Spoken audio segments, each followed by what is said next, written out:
It was a, pleasant day, nothing out of the ordinary. The conditions were reasonable. I would not consider myself a very experienced surfer, but I was building my confidence, and I was getting more confident at surfing. Every time I fell off my board, I would always scramble back on as quickly as possible, because basically it gave me a sense of security.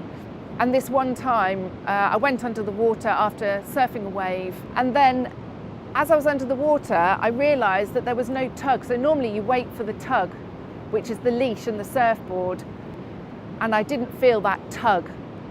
And so I eventually came up for air, and I saw my board just bobbing off towards the shore. And that was literally my worst nightmare.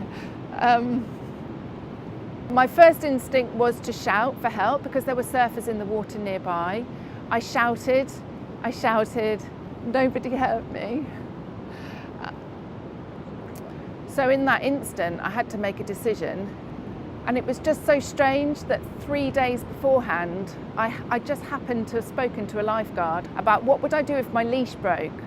And I just remembered those words about relaxing. I got over that initial terror, like sheer terror of being in that situation. I realised that actually it wasn't about swimming for my life.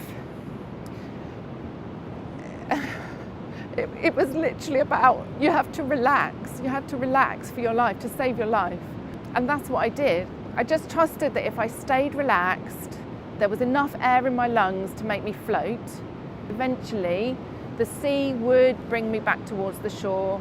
Somebody would see me, and it would be okay. Now, if you fall unexpectedly into cold water, very quickly the effects of the cold water will bring on shock. That will cause you to panic, it will cause your muscles to tighten, you'll be gasping for air. It's really important at that stage that you try to relax. And once you relax, you've got to float. Just lean back, open your chest and arms and float until the effects of that cold water can pass. That usually takes about 60 seconds or so. Once they've passed, then you're in a position to think about what to do next. Whether that is swim to somewhere safe, whether it's out of a rip current or swim to a riverbank, or whether it's to stay where you are and call for help. And if you see someone else in difficulty around our coast, remember, dial 999 and ask for the Coast Guard.